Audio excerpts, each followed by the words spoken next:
Hello and welcome to the TechPixies Sparkle and Thrive podcast. Today I am interviewing Teresa Klasener.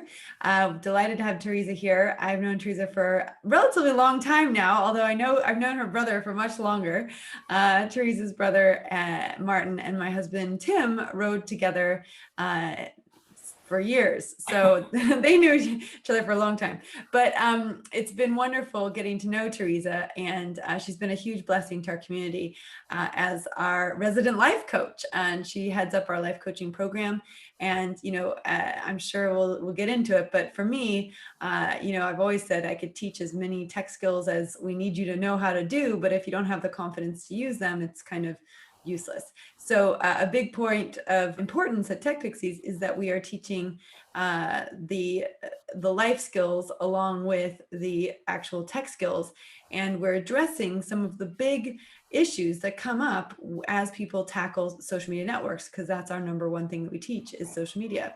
So Teresa, thank you for being here today, and thank you for your wonderful contribution to our community over the last several years now.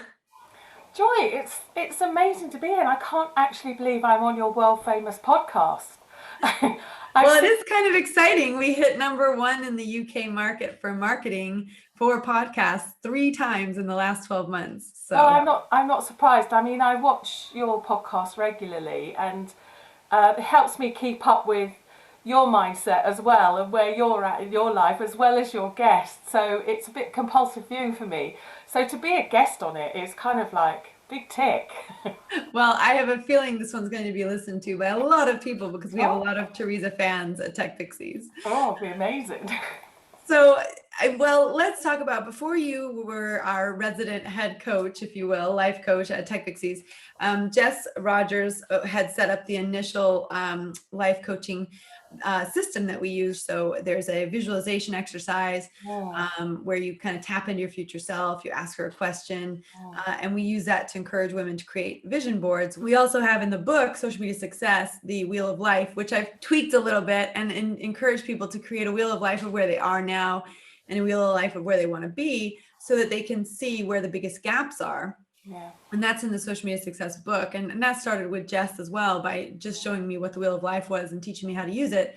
And I really like the idea of taking where you are now and then creating a vision for where you want it to be, and then putting those 2 wheels together to see those gaps. And then we obviously talk a lot about reflecting back, and that always ties in well with social media, because you'll do something on social media and then you'll reflect back. Did it work? Did it not work? And you can do the same thing with your life. So that initial life coaching toolkit was amazing, and it worked really well for us for a very, very long time. And you incorporated that into your life coaching elements at TechPixies.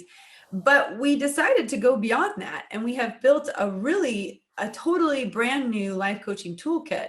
Talk to me about that and how that came about, and let's go through the topics that we discuss in that life coaching toolkit. Yeah, well, the program that Jess set was absolutely brilliant, and there was one other element to her program which you didn't mention, which was goal setting, which typically I think people connect goal setting with the old corporate world, and not particularly thrilling, but interesting, the word thrilling, because Jess put the words R and T, the letters R and T, with resonant and thrilling, which makes a whole world of a difference, I think, to the old school goal setting. And everyone loves the new sort of way of, or the tech pixie, I'll call it, the tech pixie way of goal setting. Yeah. And so the typical SMART goals are specific, measurable.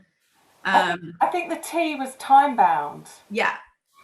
And the R was I don't know, but something that didn't light you up.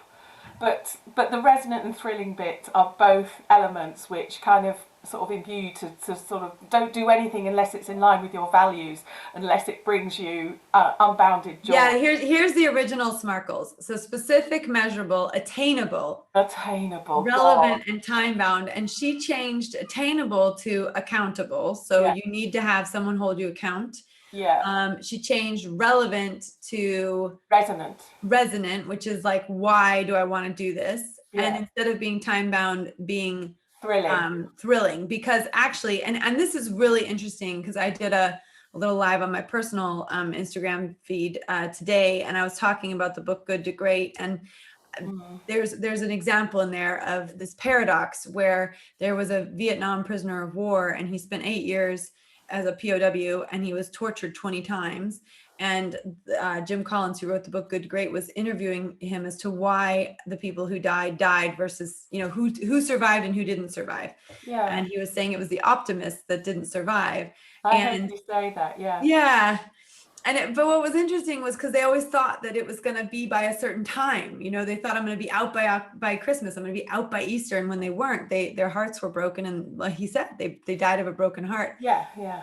So this concept, I think, for women as well, having things time bound, it puts so much pressure, to feel like I've got to get this done by a certain time. Oh God, for sure. I mean, I think that always links back as well to, how we all sort of drag through the educational system.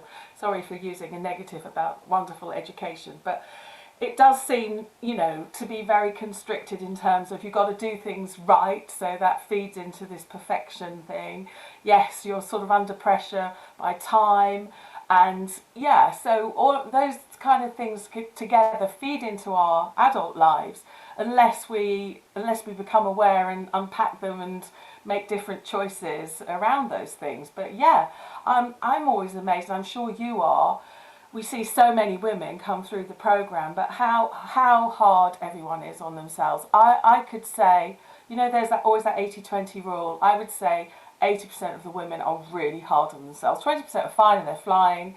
They don't need much coaching, and we probably don't hear much from them, and that's absolutely great and fine. But I'd say the majority of them do come up against really brutal roadblocks, Yeah, and many of I would say the 80% that you're talking about that are hitting these huge roadblocks, so many, and this is what I've learned in neurocoaching, so much of that comes from years of preconditioning, right? So it comes from the way that your mother spoke to you, the way that your father spoke to you, the way that the person who raised you spoke to you. It really comes from, and it's, we like to say, like, blame your parents for everything, but, and actually you should blame your parents for the good things as well in life, right? Yeah, absolutely, But I think that concept of, if you're really hard on yourself, very often that's a preconditioning from either watching someone in your life be really hard on themselves and thinking that that's the way that it should be, or someone having been really hard on you growing up. And so we have to deal with two things. We have to deal with, one, the fact that a lot of the life coaching topics kick up some personal history, which can be really tricky. And so we've created a student well-being policy to help people deal with that. Like, if you need more support beyond life coaching. And I think one thing we ought to have a conversation about today as well is what's the difference between life coaching and counseling, and also the difference between neurocoaching as well. But then the other thing that kicks up is just, how do I deal with that? How do I change it? How do I get through it? Yeah, and what do I actually do about it? Exactly. What do I do about it? And I think that's where understanding the lines between counseling and life coaching and neurocoaching really helps. So what would you say, in your experience, what would you say the difference between life coaching and, let's say, counseling is? Well, to be honest, I haven't had counselling, but many people in my inner circle have. And what I know about counselling, it's much more of a reflective piece. So you would go and kind of spend a lot of time dwelling on your past, which we do in coaching too, but we call it just taking a nod in the mirror, like the mirror in a car. So having a look behind, but not spending a lot of time in the behind. We do need to, like with, look for your limiting beliefs, and they were all set in the past. But once we can, I think as coaches, we can get there pretty quickly with people. We can sort of pick out language and the words people use to describe their experience, which lead you very quickly to their limiting beliefs. And then it's a case of taking them forward. So I think with coaching, it's like, where are you now and where do you want to go? Whereas counselling is, let's spend some time looking at your past to see if we can fix you. Yeah. But coaching assumes that you're well and that you don't need to be fixed. You just need a little shove or a push or some support, not judgmental thinking, to be able to move forward in the direction you want to go. Yeah, so it's kind of less therapy based. Yeah, and I think non-judgmental thinking is really important, because we need to, as coaches and counselors, coaches and counselors need to be non-judgmental, because what's happening to someone or has happened to someone is not something that needs an additional layer of judgment on top of it. No. At all. And I think what's I guess what I would say, if you're looking at life coaching versus neurocoaching, what neurocoaching does is it goes the next level of taking those limiting beliefs and rewiring them by finding evidence where that wasn't true in your life, and then basically creating what's called a brain prime, and then helping you to really embrace the new thought through a pattern of repeated new thoughts over a 67-day period. And that's why we talk about the hashtag TP 67-day challenge, where we really encourage someone, if they want to make a change in their life, to make that change for 67 days straight, because the new neural pathway doesn't set unless you make that effort for 67 And I mean, that's really good. That's really good as a next layer, because whilst we can talk about what we could do to move forward, you've actually got to do the work. And we know our brains are plastic or have neuroplasticity. We know we can change them, but you need the repetitive actions. And it's like, when you read the book, you very rarely implement the book. Maybe you're an exception, Joy, I know. But, many people have loads of books on their shelves and have read them all, but don't actually do the work to implement the change they want to change. So what you offer in your neurocoaching is actually a way to really make that change happen and make it stick. So, yeah. Yeah, and I think the life coaching helps to identify the limiting beliefs, and then it's about changing the perspective. There was a book by I think it's Ray Dalio, and he wrote Principles, and he was one of the most successful kind of stock brokers, and he ran a brokerage for years. But one of the things he talked about was new thoughts and being open-minded. And he talked about how much he loves new thoughts. And I am the same way. And having now even been exposed to the concept of new thoughts, I love new thoughts. So I can say that for you. Yeah. Yeah. When someone tells me something and I've never thought it before, I'm like, whoa, that's so cool. And I think that's really what the goal is with our life coaching toolkit is. Oh, definitely. Yeah. Let's give you a perspective you don't have. No, because we're all on eat, sleep, repeat. We're all the sum of all of our habits and our patterns. And unless somebody comes and shines a spotlight on those particular areas, you might not have even realised or noticed. That's why sometimes the 360 exercise, which sometimes I invite TechPixies to do, is just to ask 5 people in your circle sort of 5 very pertinent questions. And what comes back at you, people are always amazed, because they're just, sometimes we can't see ourselves. We can't see for looking, can we? Yeah, no, it's so true. And I think and like you said, so much of what we do is on autopilot. I mean, that is subconscious thinking, right? So the whole point of brain priming, which is the neuro coaching side of things, is to rewire those brain patterns, and taking your subconscious thoughts and bringing them into the conscious, and basically consciously rethinking them.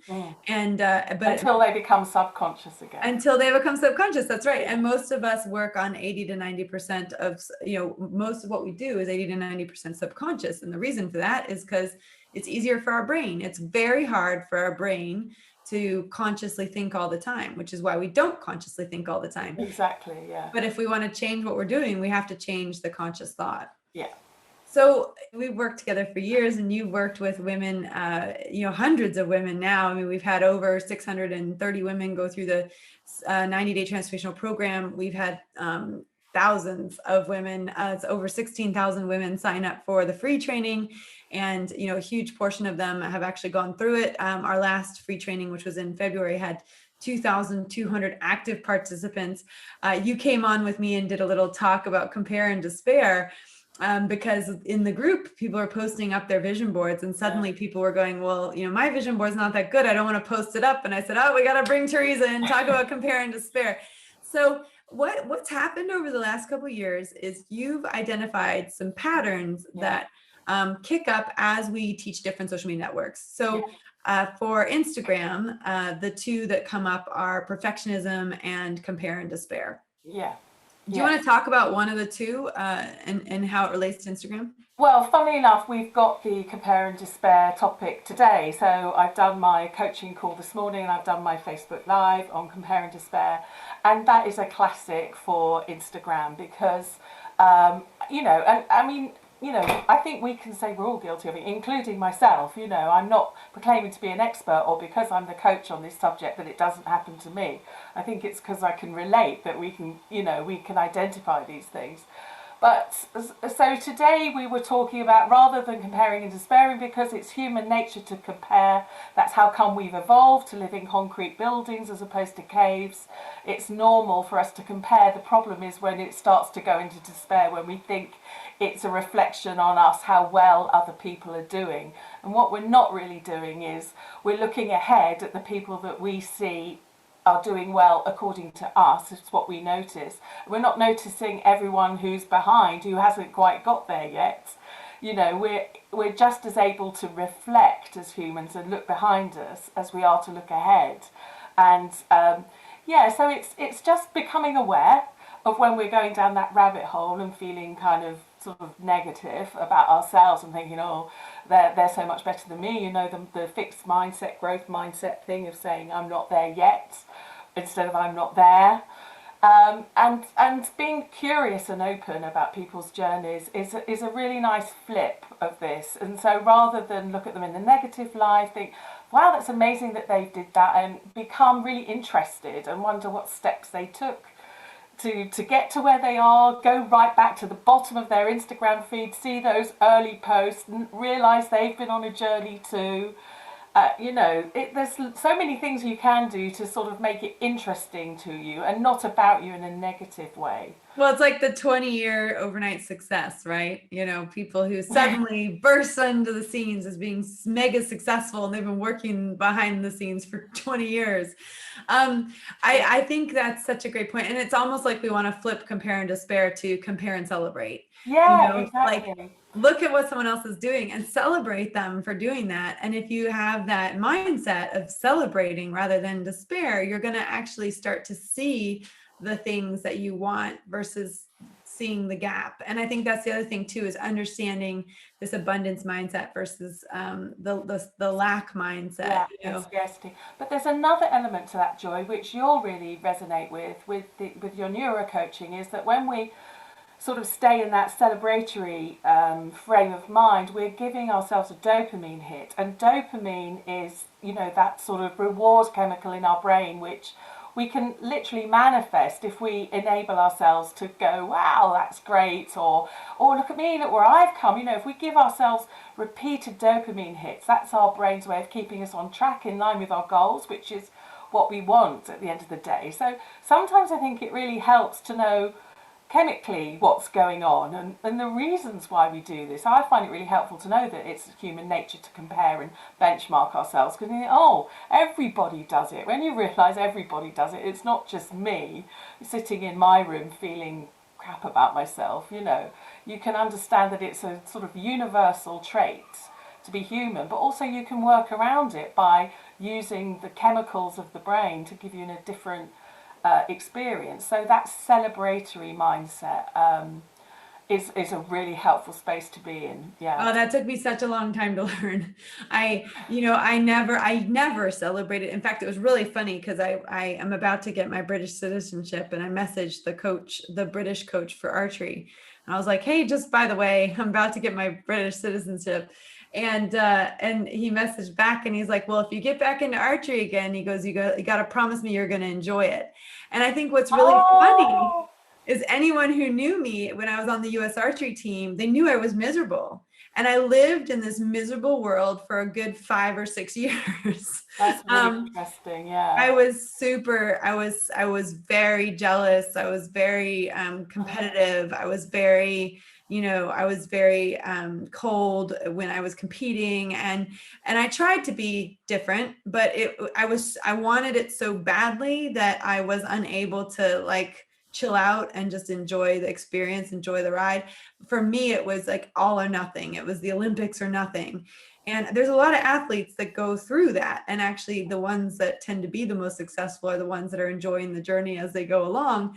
But for me, I had just one goal. It was to go to the Olympics. And it's so funny because anyone who knows me from that period of time, like he said to me, the very first thing he said, well, if you come back, you just better come back and enjoy it. Don't come back and, you know. You could so be a coach now for the archery Olympic team, couldn't you? With all the stuff you now know. Oh yeah. I mean, I wish they had someone with this, you know, I wish, like I worked with a couple sports psychologists when I was at the Olympic Training Center, because I really did. I had what you call target panic, where, you know, I was good enough, but then I would go to shoot the arrow and then I would freeze. You kind of sabotage your ability to do it. Totally. I mean, and actually, you know, and we haven't really gotten into this on the podcast, but for me, it took me a while to discover I had fear of success, not fear of failure. And fear of success is, there's a great book called The Big Leap, and it talks a lot about fear of success, in 4 different ways that, you know, you've got it and how to overcome it. And I've done a lot of self-discovery there, but I will say, you know, this incredible story in archery where I was at the World Cup in Ulsan in Korea, which is where, I mean, South Korean archers are the best archers in the world. And I was up against Choi. So it was Choi v. Joy. And I was in like last place and she was in first place. And in the practice round, I hit all my arrows in the gold. And I'm like, whoa, you know, like here I am up against the world #1 and I'm nailing the gold ring, which is the middle of the target. And anyway, I got up to shoot against her and just got so nervous. First arrow went straight into the ground. Second arrow went off to the side. And it was just like, it was literally like my body had equated shooting against her to death. And with all the sports psychology I had and everything else, you know, at the time they were teaching you to do affirmations. So, you know, they were teaching you to do these things where you'd put up a poster in your bathroom and you'd say like, I am an Olympic gold medalist, when you had never even made an Olympic team, or, you know, you'd never. So the problem is all the focus was like on affirmations of things that you'd never done before. And also there were no coping mechanisms for this, you know, kind of the small wins, if you will. Yeah. So was it all about the actual ultimate end, the goal of getting the gold medal, and not the little steps in between that would have, you know, if you'd have noticed all the little good things and the things that you're doing well, that would have built your confidence. I mean, that's what confidence is, isn't it? It's taking small, courageous, brave steps and then you know, getting the results. You know, the thing is I just really went from 0 to 1,000 really quickly. And it was you know, I went from being kind of 44th in the country to being 6th in the country almost overnight. And then it was going from 6th, you know, into those up that became really challenging. I went from 8th to 7th to 6th to 5th. And then I stopped at 5th because I couldn't break through into the top 2 or 3. And that's what you needed to do to be on the Olympic team. And I do think a lot of these small wins are really, really important, acknowledging what you're accomplishing and not waiting until you accomplish the big thing, because that you will accomplish the big thing by doing the little things. And we've talked about this before, but it's like eating the elephant one bite at a time. My kids hate that saying. So we started saying, you know, how do you eat the big chocolate Santa Claus or the big chocolate Easter bunny, you know, one bite at a time. But I do think that it's very, very, very important to celebrate the small wins, to see the accomplishments as they're happening and not always be focused. The irony is, I think a lot of the really good archers, you know, there's Zen in the Art of Archery, the book Zen in the Art, and a lot of archers tend to think, well, if I just let go of expectation, you know, and just feel it, that it'll come. I tried to do that. That didn't work for me either. So I think there, you know, the thing I love about neurocoaching is you can actually tackle the limiting belief, create the new belief. So when you get into those situations, you've got a new subconscious mindset, a new subconscious neural pathway. That's what you can't do with the letting go of expectations and the let's do affirmations all the way fully, right? There's an in between there. And because if you just let go and you have no expectations, but really you're trying to make the Olympic team, it was so difficult to find that balance, if that makes sense. We say in some circles, in some coaching circles I'm in, that expectations are planned disappointments. I don't know what you think about that. Yeah, that's really interesting. Expectations are, I think they can become, I think expectations can override everything else. And, and if you think about every time in your life when you've been disappointed, it's likely because you had an expectation of someone else, or of yourself, and you didn't meet that, or they didn't meet it. Like, I think specifically about the times that I've, I don't know, for Valentine's Day, you might expect flowers, right? And then the flowers don't come, and then you're disappointed. Well, you're only disappointed because you had this expectation that you were going to get flowers, right? And actually, if I were to not get flowers, but then reflect on all the other wonderful things that had been done for the last year, every single day, the tea by the bed, then it makes that expectation irrelevant. And so I think it depends on the expectations. And I think there's a difference between an expectation and a hope and a desire. And I think what I think it's also to be really clear about what's an expectation, what's a hope and a desire. And then also, I think one of the things I've learned, and you've got an Olympic gold medal brother and I've got an Olympic gold medal husband, one of the things that I've learned from my husband, and you can tell me whether or not Martin has taught this to you, but it's like, it's one thing to say you're going to do something or you're going to accomplish something, but then are you going to actually do the work? Are you going to actually apply what you've learned? Like you said, are you going to take the book that you've read and are you going to apply what you've learned or not? And I know that one of, my husband's staples is that he actually applies what he learns, and I think Martin was the same way, but you've got to put in the hard work. And again, this goes back to goal setting. It goes back to setting a goal. I like the idea of the BHAG, the big, hairy, audacious goal, but then breaking it down and accomplishing things along the way, and then using the power of brain priming and neurocoaching to really build a very, very solid mental framework under which that goal is built. And I think that's what I didn't have when I was an archer. I did not have the building blocks for the foundation. I didn't have the mental foundation for it all. Yeah, exactly. Because those small, tiny steps, once you and you record them and you notice them, and that's the important thing. I think we all take steps forward, but women particularly are not very good at noticing and recording them and speaking about them and saying, I just did that, I got that. We just don't do that. Especially, I don't know what you think, Joy, but in the UK, we're kind of like, we tend to be quite humble, and it doesn't actually do us any favours, because women need to be talking about what they're doing well in order to sort of be noticed and get the promotions and stuff like that. But it also builds our confidence. Yeah, well, it's funny you say that, because I was just listening to a podcast, and I'm hoping to get the podcast host on our podcast. And she interviewed this woman who is incredibly talented, like written 20 books, and she's like a leader in the US on child psychology, all this stuff. And she was so confident in her skills. She literally almost said, like, I am the best in the world. And I was like, oh my gosh, like, who says that?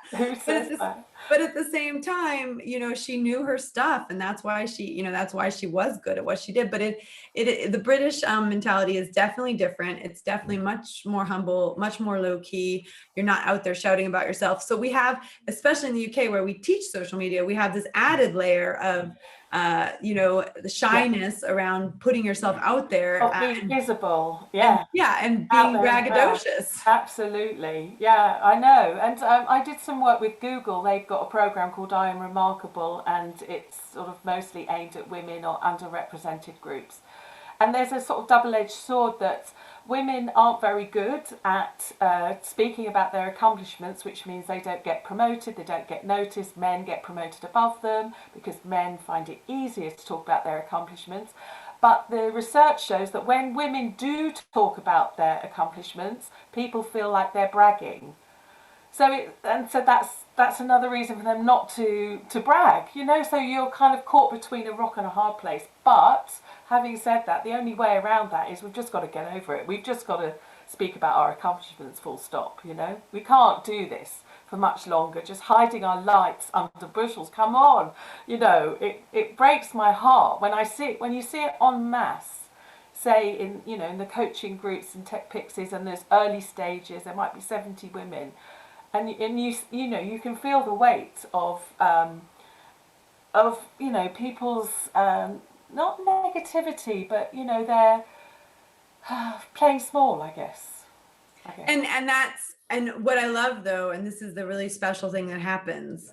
So if women stick it out, if they come every week, week in and week out, Yeah. it just starts to shift massively. And the letters that we get from women whose lives have changed. I mean, almost every day in my inbox, there's someone sending a thank you note or a message or a gift, just there's always something coming through saying, I can't believe I'm a different person. I think differently. I've got a different foundation. That goes back to those foundations that we're talking about. Yeah. When we actually confront these things, we confront perfectionism, we confront overwhelm, we confront imposter syndrome. Because the thing is everyone's living with it. They're just not confronting it. Yeah. And then we confront focus and intention and values and goal setting, compare and despair. We confront time management and the way we feel about it and those boundaries that we put in or don't put in. We confront fear of judgment, cognitive bias. We confront resilience. That's one of your strongholds. We confront dealing with negative feedback and also confront taking action and reflecting. When we actually say, I'm going to look into these things that I am living with, but I am no longer willing to live with them. But I think that's because Joy, I have to, really give a big shout out to you here, because you've put coaching, and always have, so it's not an afterthought. This runs through your DNA, this runs through your blood, and you've made it as important kind of as the tech stuff. And it's talked about by you in your Monday Mindset. We do the coaching. Lachelle, she has the same approach, I'm sure, in her orientation calls. It's reinforced all of the time, which kind of goes back to your brain priming, the repetition, which is why I think, the least people are with us for 90 days, and, if they decide to stay longer, they can. So they get this constantly. And I think the fact that so many people have such great breakthroughs and success stories and renewed confidence and amazing businesses following, coming into TechPixies, is because it's the culture of TechPixies, and it's around them all the time. And you can see how everyone is in the Facebook groups. It's like amazing to watch. And I, like you, I just can't believe what I can see in front of me. But I think that's why it is. It's because the culture's there. We talk about it all the time, and it does change their mind about themselves and their successes and their outcomes. I mean, yeah, like you say, there's just so many. Well, and if we circle this back to that Good to Great book, which of course focuses all on males who run big Fortune 500 companies, but the story in there about the Stockdale paradox, which brings it full circle to what we started this conversation with, what he says is having this unwavering belief that at the end of the day, you're going to accomplish what you wanted to accomplish, and that you are willing to face the brutal facts of reality, right? And I think that's the thing. The people who come through our transformational coaching program, they are learning new skills, and at the same time, they're tackling all these fears that are holding them back from accomplishing the things that they want. And as soon as they face the brutal facts about those things that are holding them back, they're able to break through, and then they're able to leverage their new skills to get out there in whatever way that they want to do that, whether it's returning to work, change careers, or start a business. And you've firsthand watched that happen. I've firsthand watched that happen with hundreds of women, and it is absolutely a magical thing to watch, which is why we call it social media magic. And some of these things, it sounds like it's no biggie, like putting a post on Instagram or creating a brand or just putting your profile or bio on LinkedIn.